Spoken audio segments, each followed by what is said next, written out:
Welcome back, chat, to the SPL 2015 Super Regionals. My name is Kelly Link, and joining me today...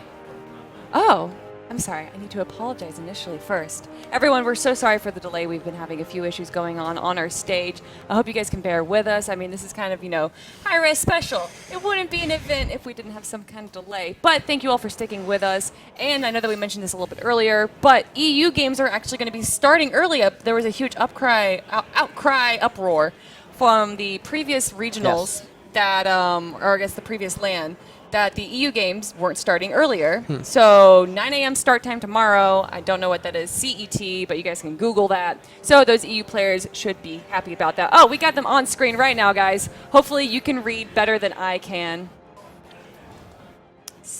That's not right. 3 p.m. CET. I just heard in my ear someone say 7 p.m. and I knew that was incorrect. But yeah, so we got Cloud9 going up against Cognitive. And why, I mean, you would think Cloud9 has this, right? But we just saw TSM, arguably one of the best teams, easily the best team in Season 1, one of the best teams in Season 2, go 3-1.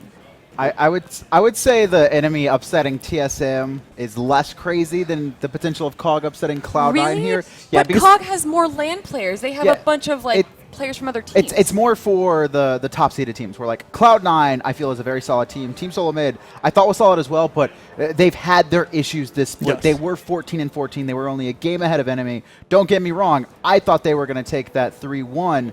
Cloud9 though, I feel like they're right now the best team in North America. They're only third seed, really? but they had some games they really couldn't control early on. I don't know. How does Europe feel about Cloud9 right now? I mean, I feel like they are definitely one of the strongest team in the region. It just sort of depends. It's hard for Europe to compare it because the play style and the meta is extremely different. What's the main difference between the North American and European play styles?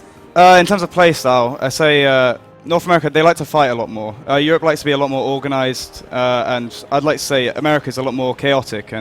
But it basically, depending on which team is better than the other, is how they control that chaos. What do you? I mean, how do you feel that NA and EU differentiates? I think EU is more farm-oriented. They're looking for the specific opportunities of when they want to exploit an opening, whereas NA will always try to force certain openings where they think they have like a 5% advantage. They're just going to try to capitalize on that. We definitely saw that in the last set going on, like 2 really early first bloods, one starting before the game even technically started, right? So do you think that we're going to see that here? Are we going to see early aggression because they're NA players? I would think so. But COG, I wouldn't say they like early. They do like early aggression, especially coming out of Aurora specifically. But what they focus on is the 3v3.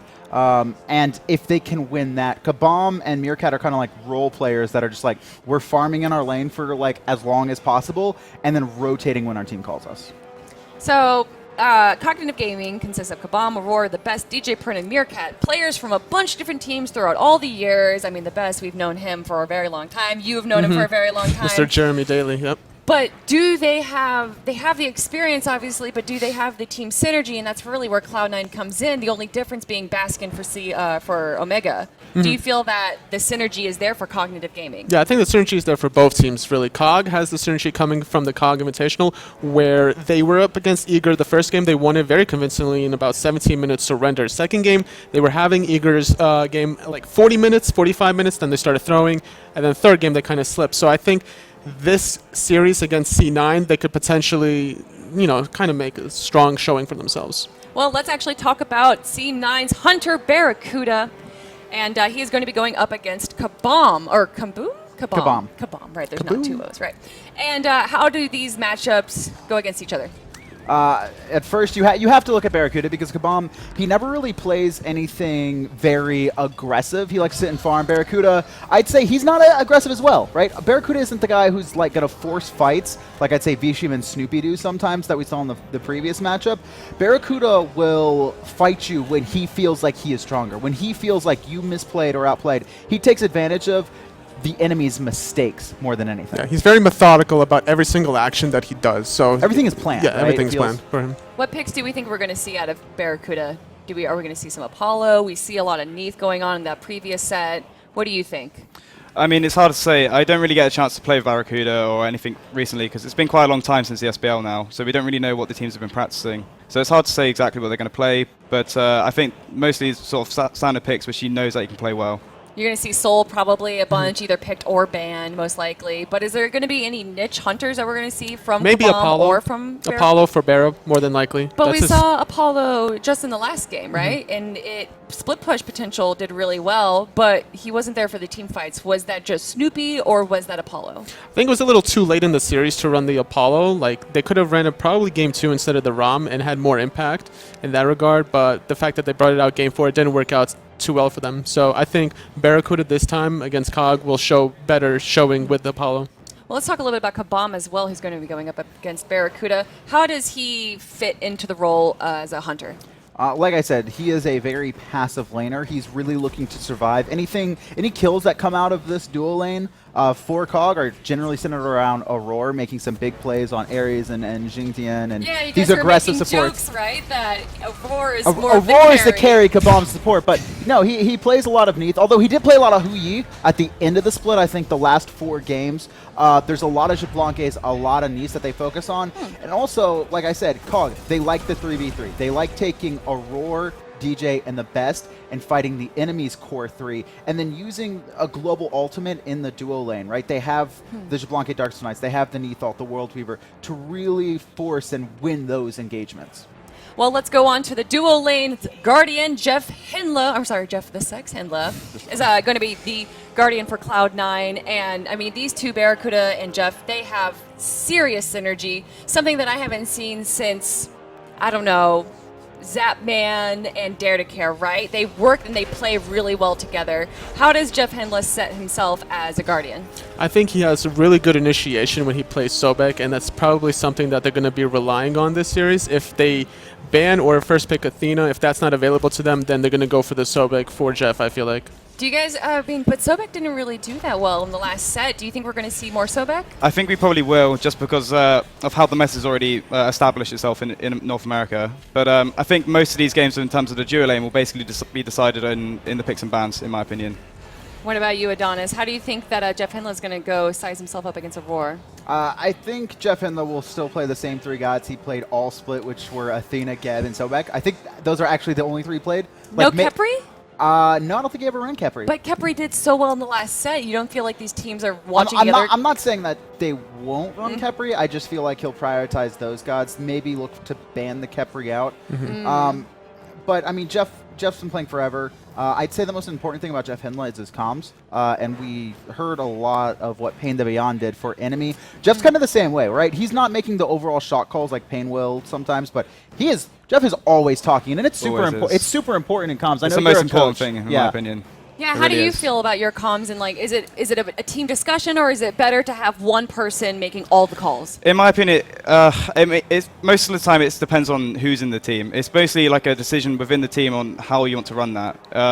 I mean, yeah, it's hard to say exactly what's best. It depends on what players are going on, how they synergize Exactly. together, and what kind of communication they have. Now, Aurora is the support for cognitive gaming, and I mean, we've known Aurora for a long time, and we've known him as the Finra player or like the odd pig out of meta plays, which was back in season 1, right? Does he continue to make these odd picks? Yeah, absolutely. He's going to go with the Fenrir or the Ares more than likely if that's available. Also, you were talking about Jeff Hindla and how he communicates a lot. So does Aurora. So that's going to be a similar style for COG. You played with Aurora a little bit, right? Yeah, we played. Yeah, because he was on Eager before Polar Bear Mike a little bit. Like, how important was Aurora and his aggressive playstyle? It was very important to that Eager. playstyle. Yeah, his aggressiveness, like a lot of the time, won us the game. Do you guys feel that Aurora is going to be a pivotal part of this game as well? I think so. I think if Aurora, I think if COG are going to win these games, a lot of it's going to come off Aurora getting some really aggressive plays. Like, I mean, this kid like appears in solo lane at like 4 minutes sometimes. Like, if he can get an early kill, if he's on an aggressive god, and I think most importantly, picks like Fenrir, because he really loves the Fenrir. And I've actually talked to him when he helped us at the summer finals. He was an analyst as well. He says that he really loves Fenrir, but he will never just like pick it because it's necessarily a good spot there. He picks it to fit the meta that his team is going He for. also he saves it. He says, if I play it all the time, people are going to know how to play it. I need to save it. And I don't think we really saw any Fenrir during the fall split. I don't I think can't so. recall. No. I don't think we saw one I game. cannot recall. This is the perfect time to bring it out against Cloud9. But what would Finra do well against? if going up against Barracuda, if he plays Apollo, or maybe he's going to be playing Soul, which we've seen a lot of, is he going to have a hard time against Soul? I think it's better against Jeff's gods. I think it's really important against okay. gods like Gep. Like we saw how Pain Definitely. Davion got picked. Yeah, those sort of gods are very easy to control with something like Fenrir, and that is incredibly important if you want to win these games. Yeah, whenever you can catch the Guardian out of position and just pull him to the rest of your team, get a free kill right there. Yeah. All right, well, let's talk a little bit about the mid laners. First up is MLC Stealth, the MVP from the World Championships, but that was back with Scylla. I don't think we're going to see Scylla too much, right? We could see a little bit. Yeah? Maybe. You been playing anything? You gonna tell us any strats for Paradigm? I'm afraid not. Nah, he's got Scylla. You I can try. feel it. You try. It's jungle Scylla. So where do you think How did you MLC know? is going to be prioritizing gods? So similar to Jeff, MLC Stealth has played the same 3 gods all split, Zhang, Nua, and Giannis. And I think that those gods are still meta. The only thing I would say that he would kind of bring into that style would be Zeus as well. Yeah, definitely. Well, let's actually talk about Giannis. We didn't see Giannis picked or banned at all in all 4 games of the first set. Why? Jean Kui. Really? Yeah, Zhang just Kui Zhang beats Kui. out Janice? Well, not necessarily beats out Giannis. It depends on what style your team is going for. With Yeah. Giannis, you're going for the mobility. Obviously, with the threshold, with the through space and time, you're looking to go from point A to point B, gank dual lane, like 3-minute mark, honestly. But with Zhang Kui, you have that tanky presence in team fights, really hard to kill and lock down. So it just depends what your middle is more comfortable with. Yeah. Is that tanky presence more important in the mid lane than it is in like the? I mean, we already see it with the Guardian, obviously, and then in the soul lane, everyone's picking warriors. Why would you need another tanky mid laner? I think it just opens up your team comp a little more and also makes your mid a little bit safer because Yeah. a lot of fights are decided in those 3v3. Exactly. Yeah, it's because at the moment, because of the mid harpies, a lot of the fights are focused around the mid area. So having a very tanky character in the actual lane increases your. It sort of increases your chances of winning it. Then why 'Cause- did we see Hell do well in the first game?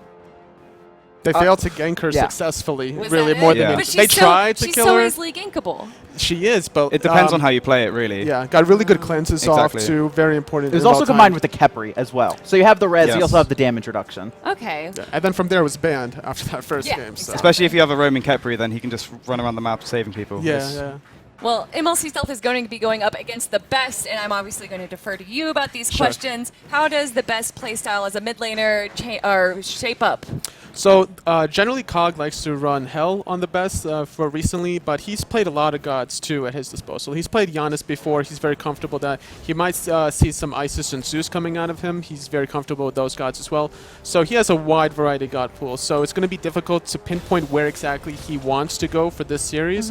But either way, it's definitely going to he's going to be a big key factor in the 3v3. Would you say that he's an aggressive mid laner or a passive mid laner? I say he plays more off of Aurora than he does off of himself. That's so interesting, though, that like we never really talk about teams playing off of their Guardian, but they're playing Cognitive is playing up with Aurora as maybe their main initiator as well as maybe the main shot caller. How like That's actually a good way to put it, right? Because a lot of teams will focus on their jungler mid, and Yeah. their support's kind of just there a lot of times, Yep. and they'll look for initiation opportunities. But Aurora, I feel like, is an integral part with the best. Like you said, I think there's a lot of setups that come from him, and it's kind of just like DJ and the best are joined at the hip. A lot of games, like they really are, right? Which It's is I'd say really best. funny. I'd say like when you look at the keys to victory for Cog. Outside of Aurora, will look at the best. And what DJ does is play a lot of Guan Yu, which he can just really sit there in mid lane. He's a lot and- more supporty with the Yeah, heals. it feels like there's a dual lane in mid. Like they just like to team fight, and DJ is always there to peel and make sure that best can get ahead. well, do you think they're going to be using the same strategy and meta for this game, or are they going to change it up a little bit for LAN? I think that's one of their strategies, but I feel like if that's their only strategy, they're gonna suffer. No, if you only come into a LAN with one strategy, you need to come in with like a playbook. You need lots of things to be able to pull out. But isn't that what Cognitive is known for? They're known for like the weird picks and kind of like the niche picks. Why is that? Why would they not do that for this LAN? They were, but I think they really formed a central style at the end, and that's where Cog was able to pick off a game off of every single team at this LAN. One of the few teams to be able to do it outside of the top seeded teams from the bottom side. That's super important. It shows that they can compete, but a lot of those came off the Guan Yu jungles. So why do you feel that Cognitive, who's taken a game off of Cloud9, has less of a chance to win than the two teams that we just saw, Enemy, who never took a game? I think just because Cloud9's that solid. Yeah, you think Cloud9 is so much more solid than TSM. Okay, do you guys agree? Yeah, I really do agree. I think yeah. there could be a potential upset. In the second half of the split, they split the series between COG and C9, and I feel like COG could potentially pull an upset, but I'm still leaning a little bit more towards C9. Well, I give them a little bit more hope guys were after wrong that last upset. time. After that upset, I'll be like, all right, maybe there's a thing. Maybe there's a possibility. so let's take a look at Cloud9's jungler, Andinster, an amazing jungler. Do you think we're going to see Serket out of him, or maybe a tankier jungler? I don't really see a tanky jungler coming out of Andinster. I know he experiments a lot with Arachne and Osiris and rank specifically, but I think we're going to see pretty meta picks, some Thors, Serkets, Hunbats? Hoonbats. I think Hunbats did so well last set, I don't see why people wouldn't pick and ban him. Humbat's a character that tends to do well at LAN, actually. Just being on that low, the zero ping environment, it helps him out so much. And, You know, another character that does really well is Tyr, or at least we usually see. You're he's right, easy to he counter. does, because you can beads a lot faster Yeah. when they're not correct. All right, I was wondering why we weren't seeing Tyr, but that makes sense. Now, Andinster as a jungler, super aggressive, very passive. Does he play with his team? How exactly does Andinster He's play? very aggressive, always looking for any play he can get. He tries to control the pace of the game from the start, and we're probably going to see fireworks as soon as the creeps spawn. Do you think that we're going to see early invades like we saw in the previous, or are there going to be deaths before the game even starts, before that 0 second mark? I think it's a possibility. I think it's something to expect, honestly, because yeah, I think it would be. Yeah. I think if anybody's going to die, it's going to be COG trying to invade C9 more than C9 trying to invade COG. Okay. Well, you DJ think Cog- Pernicus. Oh, Do you think COG will get the kills, or are they going to die trying to do it? Well, it depends on the angle that they approach That's it, true. honestly. That's true. We'll see. It's all going to come down to if they can go around the wards or not. oh, that's correct. Because C9 is going to expect to invade, and they're going to ward every which way. And it's up to COG to recognize where the wards are and try to go around them. Well, DJ Pernicus is the jungler for Cognitive Gaming, and he is going to be going up against Andinster as the jungle. How does he match up against Andinster? DJ Pernicus, I think, is just going to look to counter anything that Andinster does. I don't feel like DJ Pernicus is going to really look for kills. Okay. Like, he could, though. He could switch up the style. I know he's run a lot of... Summer split, he ran a lot of Cabrakan. We didn't see it any during the fall split. But I know Paradigm actually really likes Cabrakan. And Cubo Fred, Yeah, we do. I would say, doesn't have the same style, but sometimes he's camping Lobster a little bit. I don't know. How do you feel? I mean, within our team, we like to play around the mid as well. So it's, Yeah. I think it's similar to COG in that respect, but I think it is very different. Why don't we see Cabrakan out of any other teams outside of DJ Pernicus playing him? Well, I think Cabrakan kind of fell off because he's really easy to kite. Yeah? And a lot of high mobility teams can kind of run around him, and if Cabrakan can't get off his burst or combo with a high burst mage, which kind of some of the meta picks right now aren't high burst, or maybe with a Zeus. Soul, Agni, Zeus, Yeah. It's a very niche pick with his ultimate. You're trying to lock down somebody that doesn't have a true escape. a jumper, yeah. Yeah, I mean, you could potentially run Cabrakan against Nuop because the way her ultimate works is you can't actually go over those Yeah. player-to-playable walls. The so- person that leaps the highest into Yeah, the you can't airs. even go over the Can't ultimate. I would say as well, actually, though, because he does run the Guan Yu, which is almost like a supporty for the best. Cabrakan can add a similar aspect to that, and maybe that is why it's working for them.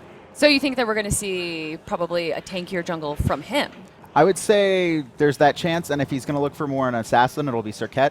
Serket was actually, or Ao Kuang, actually, now that I really think about it. We haven't seen a lot of Ao Kuang.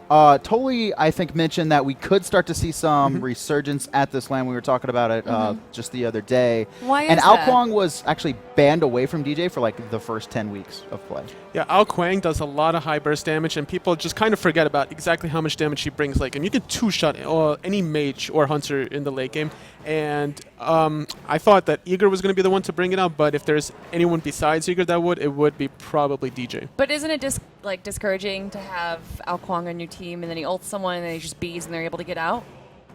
It's a lot easier to hit your ultimate on land because there's some weird interactions with it, but yeah, obviously beads kind of counters that too. But if you're forcing the beads, then the rest of your team can kind of follow up after that. Now, as these two junglers, as Andinster and DJ Pernicus, who do you think is more involved in like the team fights? Who is the one that's rotating more? Or do they both kind of just farm a bit, or are they more aggressive? I'd say DJ kind of sits in the mid lane, where we'll see Andinster kind of roam around the map a little bit more. But if you're sitting in the mid lane, DJ is going to be able to respond to anything Andy does. So the newest member onto Cloud9 is Baskin, the solo laner. How has he fit the role of Omega? Very easily, actually. We saw him at the COG Invitational playing lights out. He was playing Sun Wukong brilliantly to the point where they actually had to start banning it against him. And then he transitioned into the Osiris, played that phenomenally well. So it was an easy plug-in play for them. Do you think that Baskin's not going to have issues being in LAN, even though this is his first event at LAN, I believe? Well, he had the COG Invitational. But this is the first, it is a big difference. This is a competitive, yeah. To the difference between making it to Worlds or not, or winning an Invitational. I think I'd say actually that because he's with like the World Championships, World Champions from last year, I feel like that is their experience is actually hopefully going to rub off on him. I feel like that's something that can help. Well, let's actually talk about Meerkat now. Do you feel that his experience or lack of experience as well? It seems like these solo laners are the ones that seem to get traded out a bunch and moved around a bunch, right? Do you think that he's going to have an easy time against Baskin? in the 1v1, I think he'll be fine. I think he's played enough against Baskin. I think he's played enough against high-level solo laners that he can like stalemate the lane. I don't think he's going to find any solo kills against Baskin, but a lot of it's going to come down to jungler rotations. And like I said, DJ doesn't really like to visit the solo lane at all. So Meerkat really just needs to be pretty map aware in this matchup and make sure that Andy isn't taking a visit to him when he's not paying attention. Now, as a solo laner, what does he typically play? Because we see him here playing Finra and Assassin. We really never see Assassins in the solo lane anymore. That's like his only assassin, though. And that's only it's assassin? kind of like a warrior anyway. He's like an assassin for like the first 7 levels. I mean, it depends how you build, really, as well. He's building pretty thick. Is he? Okay, well, then he's pretty much a bruiser, yeah. Well, then what else are we going to see out of him? Bellona, if it's available, Yes. I think he has like 90% games or some ridiculously high number of Bellona games. There's a lot of Bellona, a lot of Osiris. I think some Wukong. All right, well, before we get into game 1 for set 2, who do you give it to? Got to give it to C9 3-1 again. Okay. Yeah. I said C9 3-0 at first, but the more I think about it, 3-0. It's going to be C9 3-0. I'd have to say 3-1 as well. I feel like that they are going to be able to pull something out, and it should work. I mean, they've got 5 games in theory to pull it up to do it. So. All right, everyone. Well, thank you all for joining us. And the winner of this Cloud9 versus Cognitive is going to be going up against Eager. Let's go to the casters now. Thank you very much, Kelly. Ladies and gentlemen, welcome to the commentary desk for the brief moments before Game 1 of Set 1, Cloud9 versus Cognitive. My name is Bart. This is Raymond Pecky. No, this is Brandon. Brandon Nance, a.k.a. Juice DM. Not Pecky's. And this is the Super Regionals, guys. This is the final game from NA on Dame number 1, or final set, I'm sorry. And here we're going to see who moves up and who goes home. Well, not home. They're going to stay here and watch everyone else win while they have lost. I think the safe bet here is C9 kind of runs this pretty quickly.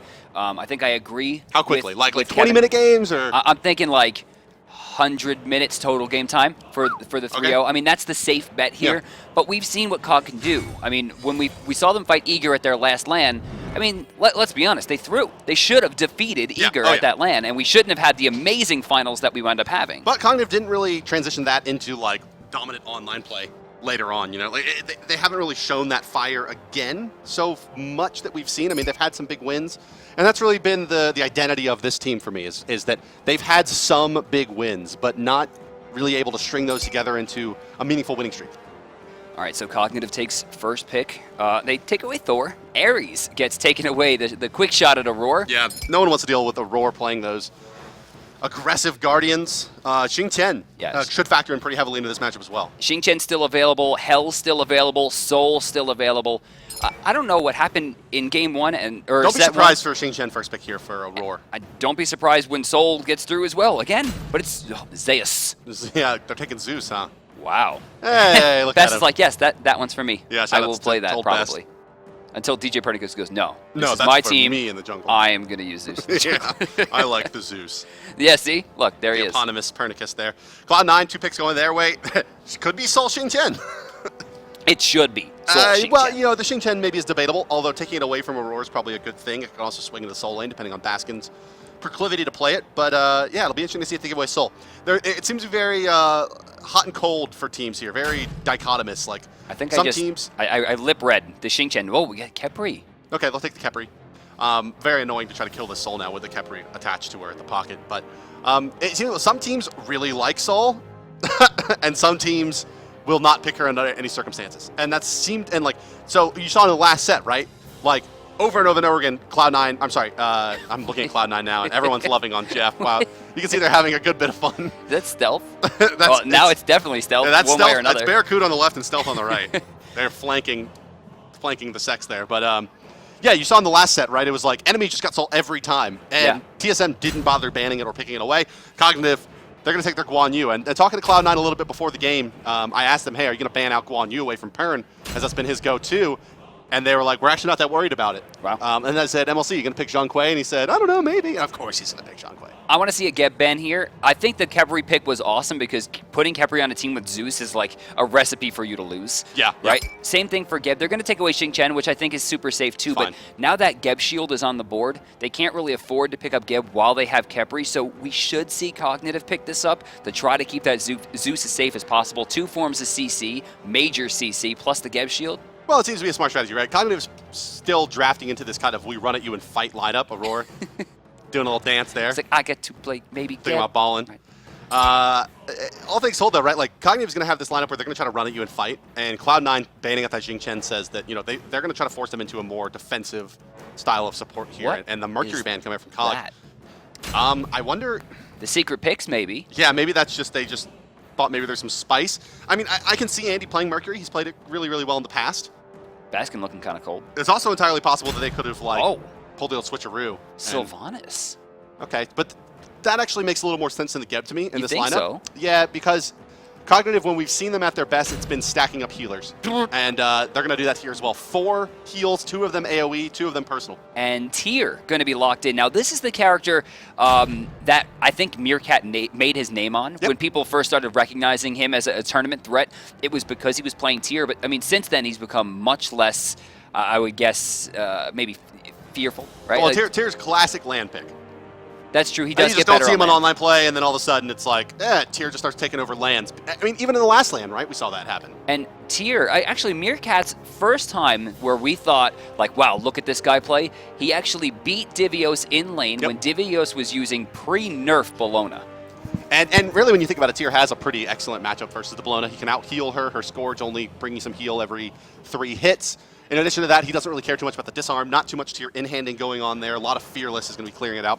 One thing to really take a look at, though, with this composition that we have is Kabam versus Barracuda. Once those supports leave the lane, how well can Kabam Oh, man. stop the I bleeding beat versus Baron Barra? ranked with Cupid the other day. Yeah, Kabam's I'm sure you did. got this. Yeah. Granted, my whole team rotated like 17 times to kill Barra repeatedly. That's but right. I don't think that's important. But that's what it comes down to, right? Like, I think that's going to be a big turning point for this game. There's 2 major things on the side of Cognitive that are going to give them a victory. One of them is Best having a good game and being supported appropriately by Pern. And number 2 is going to be very much, can Kabam not get run over by Barracuda's Soul? And we haven't seen Barracuda play Soul, obviously, to date, but more pauses coming out, of course. So, But, yeah, I mean, it's Soul versus Neath. And that should be a pretty good Neath like lane. She should be able to safely clear it, heal herself back up from the harass. Yeah. I'm looking at the builds here. We got a Bluestone on Tyr. Bluestone Tyr. I mean, that means that the thing about the Bluestone Tyr start that I don't love is that it doesn't really give him an edge in any meaningful capacity. It's more damage, right? It's like it's more damage, but it's not necessarily more kill potential or more wave clear potential, right? Like it's not that Sun Wukong where it's like, oh yeah, Master's Will plus Cudgel with Bluestone is guaranteed clear. Right. Tyr doesn't need that edge, so it's just the bonus damage. But yeah, Tyr might not even be looking to clear the wave, right? She's going to try to bludgeon to try to clear the wave with the cleave auto attacks and the big slam, and he's just Fearless Power Cleave. Wait 2 seconds. Stance switch. Fearless Power Cleave. Another Take big thing to look 50. at is whether or not Tyr's going to go for the blink. It's unlikely, but I mean, like that's kind of the real turn. I think the point Tyr of for Tyr. old goes for blink. Nowadays, Teleport's too valuable for teleport's solo lane, very important for solo lane. You're going to want something like a Shell or a Heavenly, something to really help the team out. If well, there are going to be multiple weakenings on this team. If you get like a gnarly blink and get the mage out of position when they already have beats down, yeah, it's going to be great. But the odds of that happening seem slim to And the odds me. you killing a Bologna in lane are pretty slim as well, even with a blink Fearless in I'm the still tower. kind of surprised at the Tyr. I figured they were going to want more CC in that solo lane. Maybe a Guardian, someone like Sobek, just to like shut the lane down, and then again we'll do that 4 protect 1, try to like get people away from the best as much as possible. Tyr has one form of CC that's real, right? I mean, yeah, the that's right. I soul mean, of the once ult Fearless is used, it's used, and then you have a long 14-second, 16-second cooldown of Fearless. 100,000 seconds. Yeah, it's very, very long. Even with cooldown reduction, it still feels tough to kind of secure that ability multiple times. That's how you know fights. Tyr fell out of the meta, when the casters forget the cooldown of the one move he has to use. The only move he has. Just like Hebo, right? Yeah. That's how you know he fell out because the casters call him Hebo now and not Haba. Yeah, yeah. Crushing wave, Water hands. water hands, Water hands. water spout, Right. water carpet, Wet paper. and wet paper, The wet paper. water slug. Dude, wet paper's good now. No one knows. I know, yeah, the purging slows. I forgot, actually. and Well, I it was doesn't purge them. It using makes you slow immune during it. I guess if you had a Yeah. long duration slow, it would still apply on the other end, wouldn't it? I don't know. I'm sure if you're It carded doesn't. by Yeah, it Counterplay- doesn't break it. Yeah, it doesn't break it. It just removes it But for it- that duration. Yeah, it just like makes you immune while you're inside. That's right. All right, guys. Looks like there is another set of technical difficulties, unfortunately, in this game. So we'll be getting into it as soon as we can. You saw the players have made it into game, so it must be a hardware issue yet again. As I see many admins scurrying through the building. We have a lot of, obviously there's 12 teams here. We have a lot of people. A lot of people. A lot of people here from teams. If there's maybe a specific person that you guys want to see, whether it's like casting with us or maybe Oh, even yeah. on the desk, tweet at us. Tell us who you want to see. We have a few people lined up, but we have a slew of players. Granted, you're not going to have a chance to see the players who are still playing. That's right. We're going to try to keep them away from the desk. Have them No enemy focus. players. Yeah. Wow. Holy crap! Like. No pain to be on the desk for you guys. That was some stuff, man. And the first thing I did after they won is I walked up to Adjust, who's Daysology. I took a huge shot at him last year, and I'm just like, I think you're amazing. Yeah. I wish you would stream. Like, I want to watch you play more. Fun story. About 6 months ago, Vicium tweeted at me, "Hey, can you follow me?" And I told him, "You got to make top 4 Atlanta, and then I'll follow you." And the first thing that he did after winning that game was come up to me and show me his Twitter, show me that tweet, and go, "You better do it." So I will be following Vicium following this broadcast. Yeah. Excited. And you have no choice. Yeah, I can't wait to see what he has to say. He'll bring you to the huts. Not the huts. Yeah, Star Wars references. By the way, this is our spaceship. Yeah, welcome to the spaceship. Very excited. Shout outs to Quan, yes. making a 6th spaceship for us to cast Smite Dude, Super what Regionals a in. god that guy is. He's a little tiny Asian god. And he does like all of our graphics and our cool little whoosh moves. Do we have any Peckies? Pekins, can you show us a lower third transition so Just we can cool brag some more? things that make us giggle when we see them for the first time? No. He's like back there putting All out right. fires. All right, Peckies. Pretending that he does work. I know, come on. My God. By the way, But yeah. that was Adonis's fault. Yeah, well, that's all John's fault. Yeah, shout outs to Dimmy and Dazer as well. Not Darzer, Dazer. Yeah, I called him Darzer before, and Liddy's like, Dazer. I'm like, Dazer. Well, maybe I blame the European Smite players for having 2 players with the same name. It's not my fault. I'm sure there's a Dozer out there somewhere. Yeah, there's a Dozer, Yeah. in ranked right now. He's making his way into Masters. He's like Platinum 1 or Diamond 1, right? He's starting to get looked at soon. by some of the teams. They're like, oh, this Dozer guy. And then there's Deezer. Who could forget Deezer? Of course, Deezer. One of the best. One of the greats. One of the greats. Yeah, it's really one of the legacy greats, Deezer. But no, I mean, I love listening to Dazer. Dimmy had some great analysis. Yeah. It was really good fill time as well. I thought he did great. Yeah, they all did great. And I met Dimmy yesterday for the first time because he's never been to Atlanta before. No. And I said to him, No, he played on that European Cloud9 team way long ago, right? what? Briefly, didn't he? Ninja No. Dimmy? I think he did. At Did the he? one that went to the ESL LAN Oh, I didn't. like 2 years ago. Oh, I don't think I went. The one that Titan won. I'm pretty Oh, sure I he did played go for to that that. Cloud9 team. No. He was on the roster. He was in and out. Oh, no, it was Ninja Bobat, I'm thinking. Yeah, it's Bobat. Because it was Ninja Bobat and Ninja Dimmy. Ninja They both Dimmy. just decided to call themselves ninjas. But we're in the game. Hey, it's a game. Nah, JK. Wait. Top keck. Wait, was that Keck? Not Keck. Are we kecking? No Kecks. Oh, man. Well, Cloud9's out of pauses. Cloud9's let's out take of a look at pauses. the items here quickly while we're sitting here at the pause screen. Obviously, we talked about the Bluestone, but Bluestone Neath as well. Going to be going into that Vamp Shroud Boots 1 Hell. I'm sorry, Soul Hell. Such a pain, dude. Soul not going for the purple pot start, it looks like here. Which is fine. I mean, it can be a little over aggressive because when you get that, you're like tunnel visioning. yeah. Like, I gotta get this kill. Yeah. I gotta get this kill, and you go to lane and you're against a Khepri, and suddenly you're abducted. Well, it just seems like so rarely that like Souls are getting aggressed onto, and that seems to be the big, still learning point. Dude, for the you don't want to teams. mess with her, man. That's right. I She's mean- a little unstable. I like That's that one. I'm a one. big That's fan of one. that one actually. Expect more. But yeah, I mean, like she has such great turnaround potential with the percentage heal out of her Yeah. 1, in addition to just the burst damage out of the 2. Well, the burst damage out of the 1. Yeah, Dude, you Radiant can't stand that swings. thing. Yeah, maybe way too much. I think my favorite part of when she was first released wasn't even the tower push. It's when Thor ganked my lane and he's thinking, I'm going to kill her, and Yeah, he's and it's doing like spins. I'm like, my 290, 290, 290. man. Yeah. Yeah, that spell hurts bad. It's it can go, man. And I really like the builds that we saw from Vicium, who is going a little bit more mage heavy than auto attack, because he knew a lot of where that damage was coming from was getting those big 2s off. Another big thing to kind of like look here in terms of how this game could potentially swing. Anderson has gone for the red bot Hunbot start. Pern sitting on that Guan Yu with a more traditional build-up, I guess. Yeah, just going of into boots. The Bumbas into boots. And that shows you a little bit of difference in the playstyles there. Anderson more of a single target assassin. Pern plays a protect best game. And well, when you talk to the analysts, that's what they say by and large is Protect best. protect best. That's the key to victory for COG. And Guan Yu in many respects, right?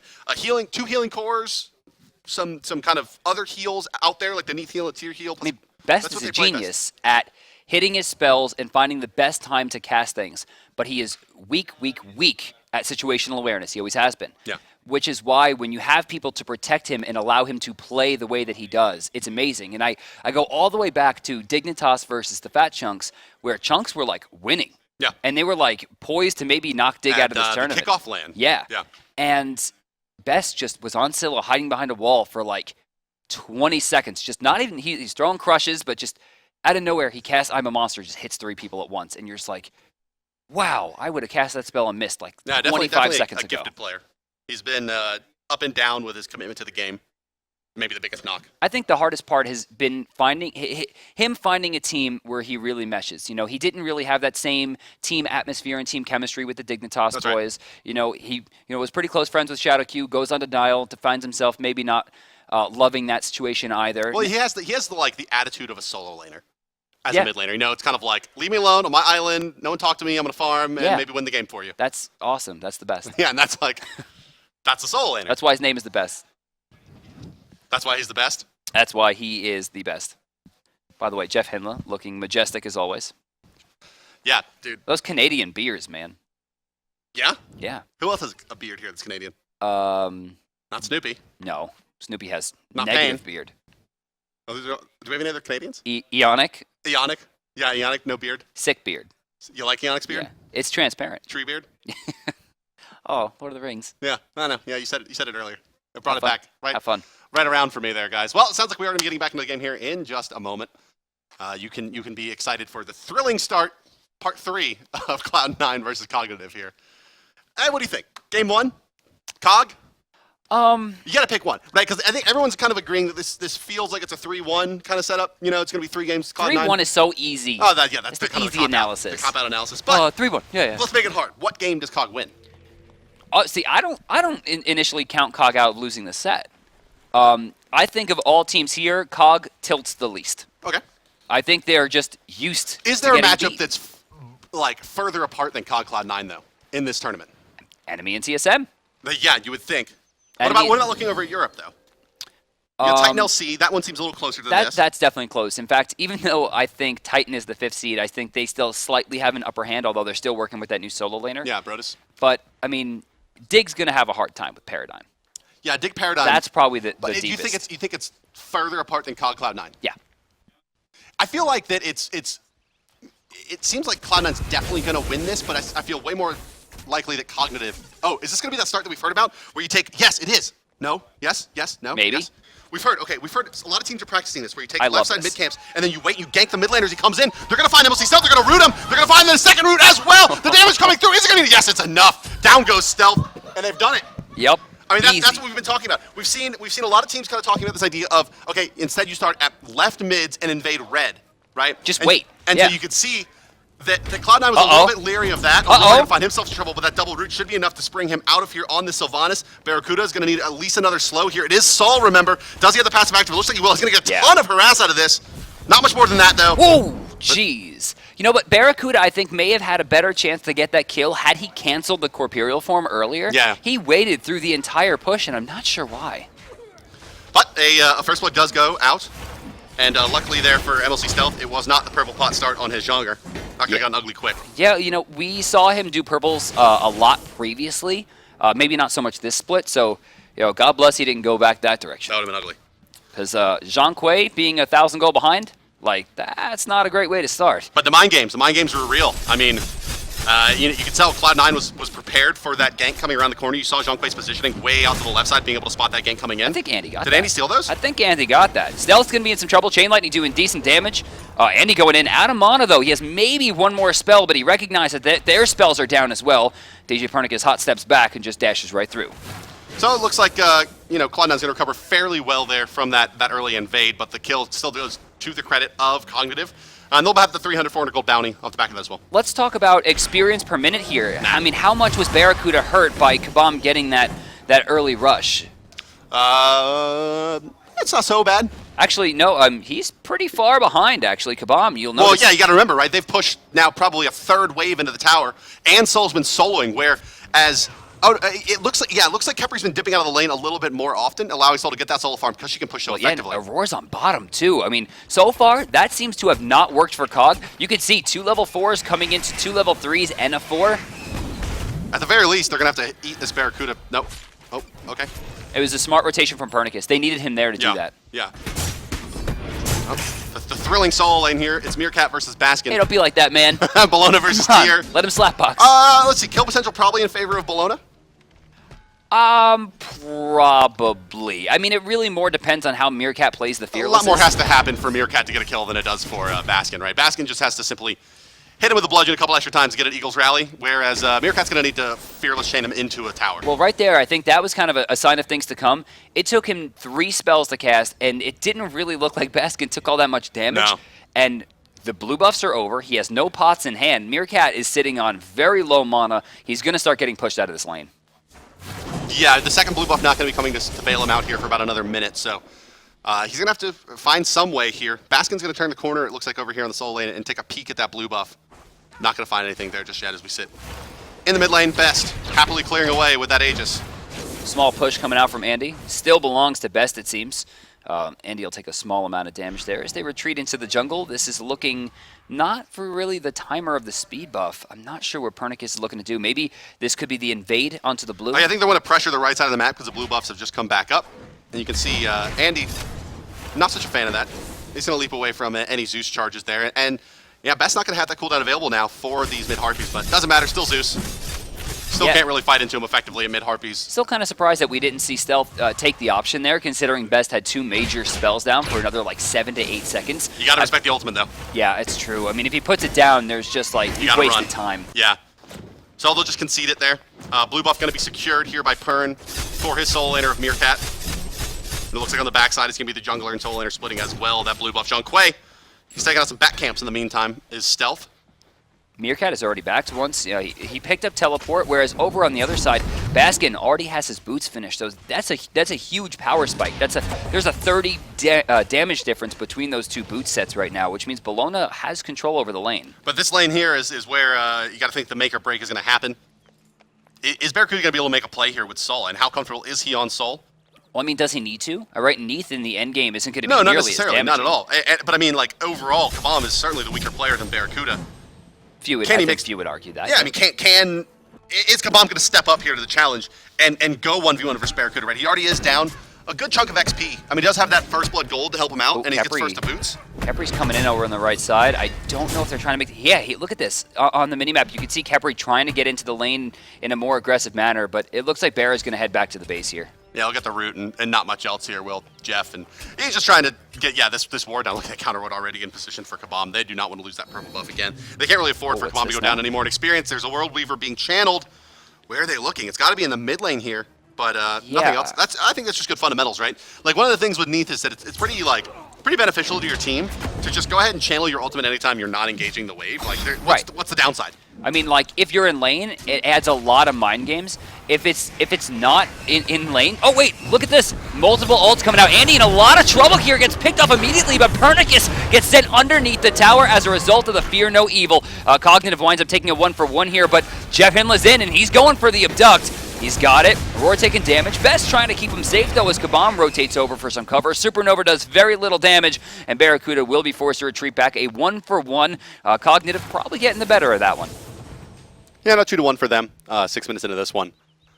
Well, gold's pretty much all squared here, Brandon. 500 gold separating the teams there. Most of that's still going to that first blood.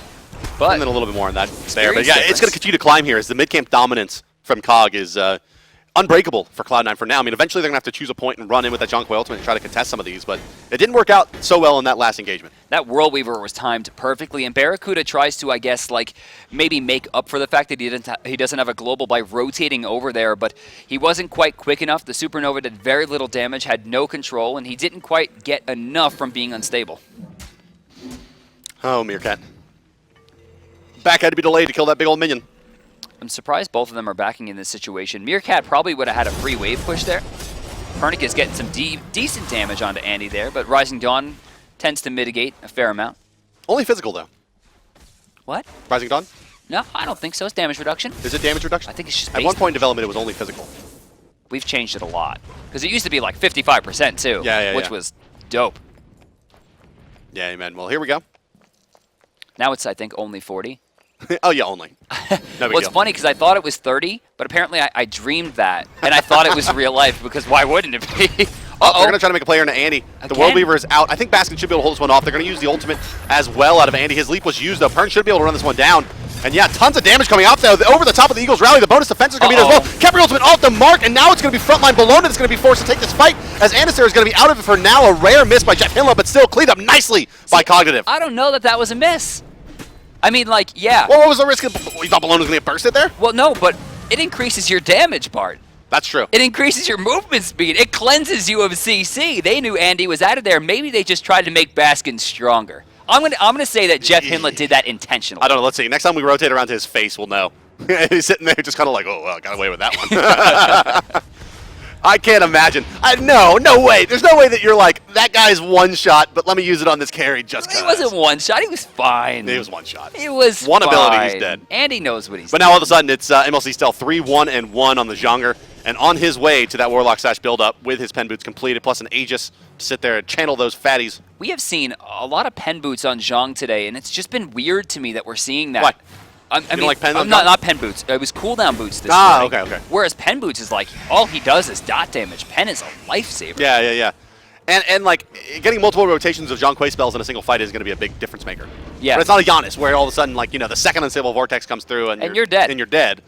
Not even the vortex. Just get portaled again and you're dead. Oh, gosh. Or two thresholds. Where's fight, right? Janice been? Yeah, why is Giannis not being played? Maybe there's some gentleman bans going out across all professional players. No, it's just And Shadow Nightmare is like, especially yeah, Cloud9, 'cause MLC I won't Stealth's a play big- him as long as you don't ban Kukulkan. Yeah. All right, fine. I mean, like, MLC is a big advocate of the Giannis.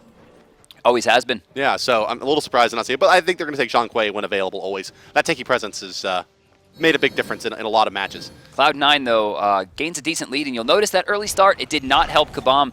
The amount of experience he lost by doing the route that he did winds up being a big negative, considering that, yes, he's even goal with Barracuda, but Barracuda was level 11 when he was level 9. Kabam just getting into 10 now. Barracuda is probably very close to 12. So, yeah, I mean, now we're starting to answer that question is can Kabam hold on versus Barracuda? And Barracuda's starting to get a little bit out of hand here, I'd say. I mean, the Little, two-level advantage. unstable. Well, now a level, as you're able to say there, yeah, a little unstable. Yeah.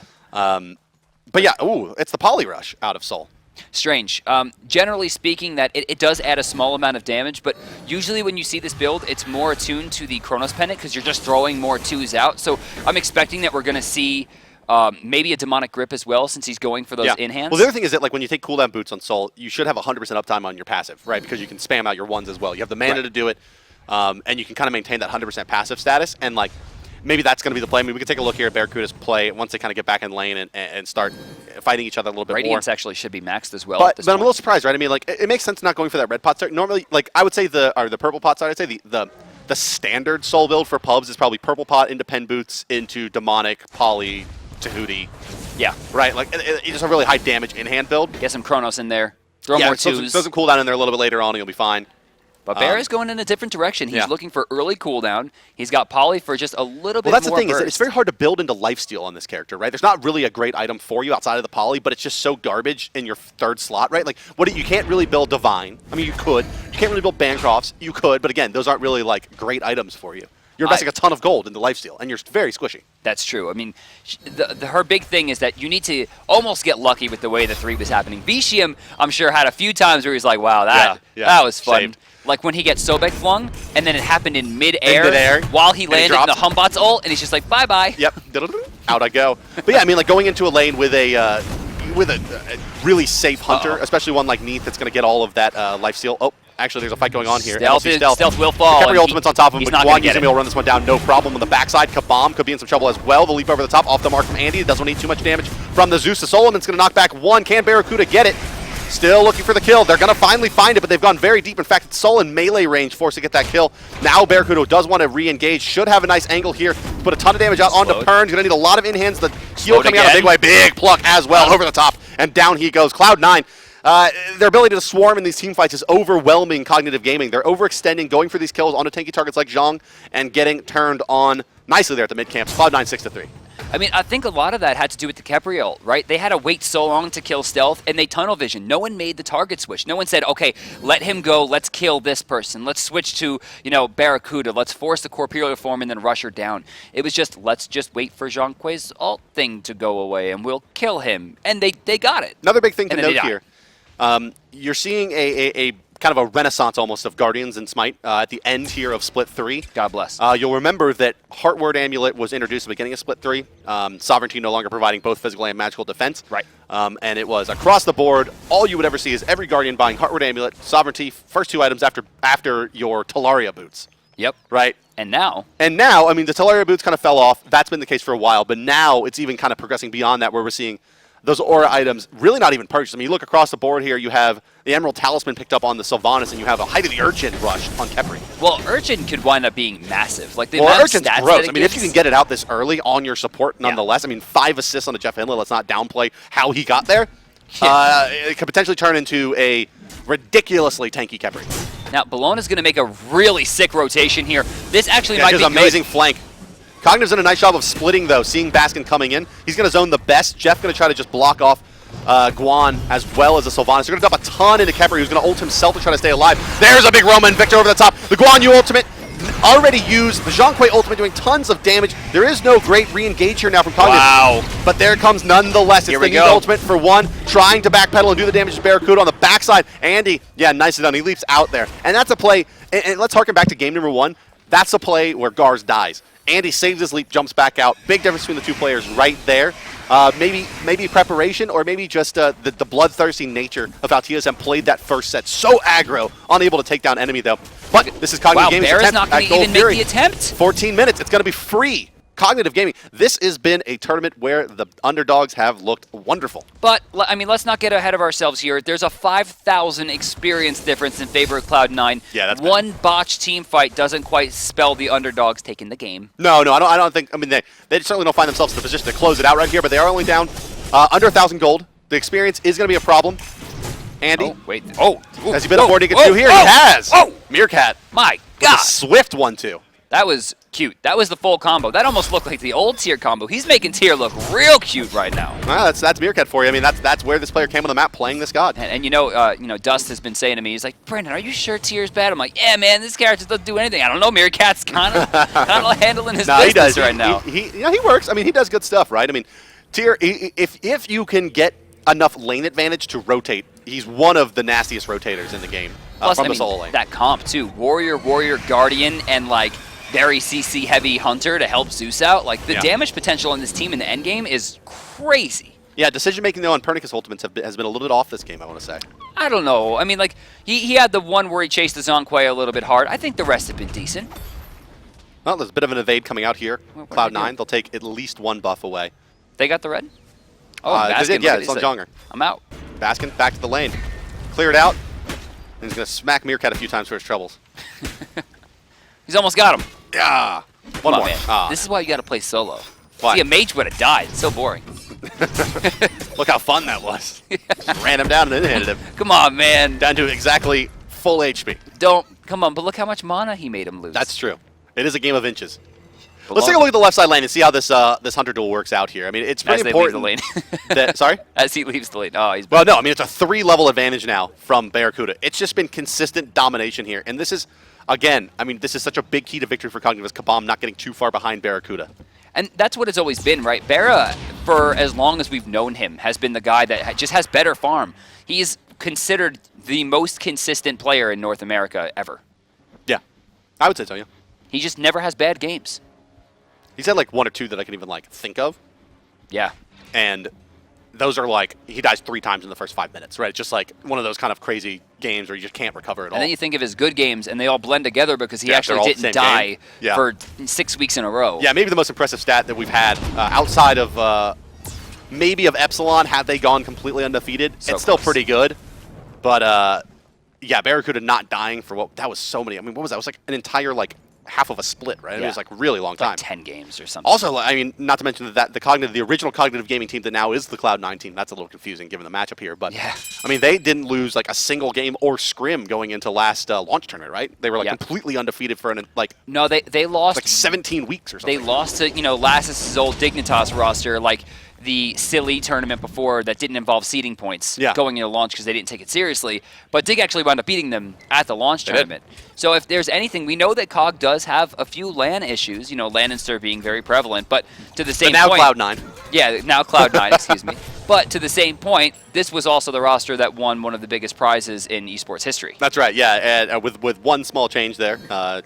On screen, it's Baskin, obviously replacing the solo laner of Omega on this Cloud9 squad. He is now playing on the Eager team. Nice job by Andy to Xing out there. Not going to be part of that fight, and Baskin on his way out as well. Oh, Aurora with the raw I pull. don't know if they're going to like doing that one. Yeah, Baskin because here seems comes willing Zhong. to go. The shell's already been popped now, and yeah, that's going to force COG to go back because they can't fight into that Junkway ultimate without that shell available. Only one ultimate use, and I think this is one of the reasons I just love Baskin. I've been a fan since the first time I ever saw the guy play, even before Denial. He went into that fight, not only didn't ult because he didn't get afraid, but he threw the bludgeon down and goes, no, we're good. Like, come on. Ran away. We're fine to fight. Happy to do it. Junkway is a little bit more progressed in his Warlock stacks than the Zeus. He's got about a 20 stack advantage. It looks like 25 to 44 at the Yep. moment. And then there goes the Divine Divine, Ruin. yeah, it'll be the Divine Ruin coming out from the jungler. They Oh, also yeah. need to pick up a couple of weakening curses here, it looks like, as Yeah, well. Guan, Probably a Tyr. late beat stick, I would say, for the Hunbots as well, going to be coming to the table. Yeah, I like that. I think maybe he goes into Mail of Renewal next. After that, I would say more Pen. Usually it'd be Titan's Bane, but I think Brawlers would probably be the better call here. Yeah, yeah, if he does go for more pen, it's very... And that could be a Pestilence from Jeff Hinla as well. Yeah, it should be. I mean, like, they need to really itemize heavily into anti-heal, because that's really the only way Cognitive is going to start really winning these team fights, is if they go too long and they get off sustained. Of all people to fight who has Divine Ruin, Zhong has to be the worst.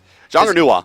Dude, Zhong is just like, you got carded. Here's 13 seconds of healing reduction. Yeah, and not to mention the ultimate. Yeah, oh my god. Right, which is like constant application. Just Yeah. the worst. Yeah, Nuwa maybe edges him out just because she can apply it instantly to all 5 players. Right. But, yeah, I mean, same thing for Zhong Kui, right? That's why you see, and you're likely to see a Gem of Isolation coming out from Zhong Kui some point in this build. It's just so hard to deal with. It forces you into Heavenly Agility, and you'll notice no one has Sprint yet on the side of Cognitive Oh, it's Gaming. In coming. fact, the 2 people that could build it left are the Hunter, who probably usually Guan. wants some type of defense, and then Guan Yu. Probably Guan. But they're probably going to need a curse of their own. They could use an enfeebling, certainly, to help with that attack speed coming out. Bologna, Hunbots saw a lot of in-hand dependent gods. Gold Fury respawns. 20 minutes into this one, guys. This game's really flown by here. Yeah. Yeah, High very, action. very competitive. Even though there's only 11 kills, it seems like every team fight has been very contentious between the 2 teams. Yeah, Cognitive Gaming playing their normal kind of play up to their opponent's game. They're looking really good here against this Cloud9 squad. I mean, they are definitely in a position still to win this game, which, Yeah. I mean, judging COG by plays all up. the analysts saying 3-1 or 3-0, you wouldn't expect game 1 to be this close, I don't think. And usually, if you're the one to win the first game, it looks a little bit better for you. That's right. I mean, very few times do we see a team who wins the first game lose the set. Yeah, 40% of the time they lose. Hey. Shout out to Making Up Stats. Yeah, right. That's the old that's the Maven tactic I learned from casting at MLG. Oh yeah. Yeah. Just do whatever. That was the insight from the Halo casters. Just make up stats. People love it. Man, they think you're really smart. 60% of the time that Tears played into Bologna, he gets full wave clears. That's right. Yeah. Yeah. Hey, it happens all the time. Wow. 60% of all the time. 60% of all the You time. seem really smart. Yeah, thank you. I'm okay. You miss 100% of the shots you don't take. That doesn't make any sense. You can't miss a shot you don't take. That's what I said. That's Michael Jordan, though. I think that's Wayne Gretzky, actually. We can agree it's Bo Jackson, right? Yeah. What was that, BoJack Horseman? Bo Jackson. Netflix original Bo Jackson. Gold Fury still standing, though. She seems to be quite impervious to the mid-game. Guan Yu's got his sprint online. Oh, all right, so it's going to be Guan. Yeah. Guan will be picking up that Can they heavenly. hear me? Huh? Can they hear you? TJ, build Mail of Renewal. Please don't build Breastplate of Valor.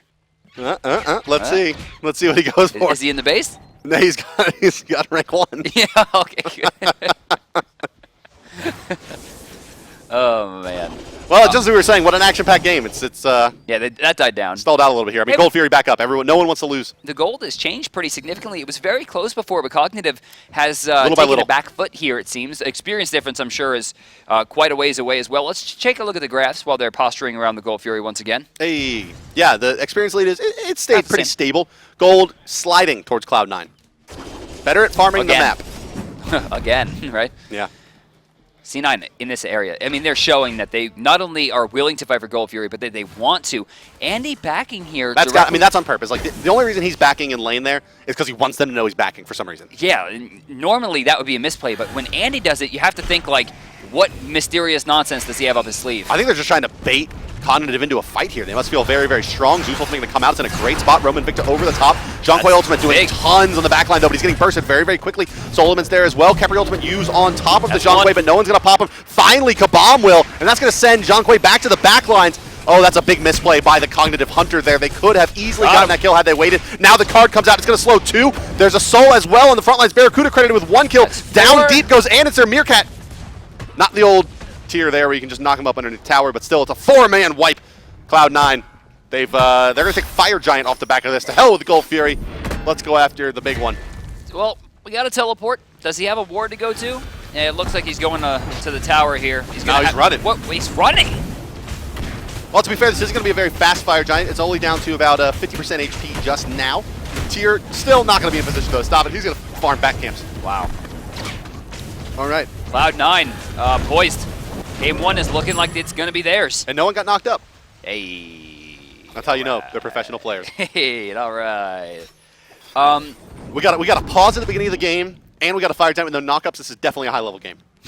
It's officially competitive. So, I mean, we go back to the analysis of why tier, right? And the laning phase seemed good. Yeah. Laning phase seemed great even.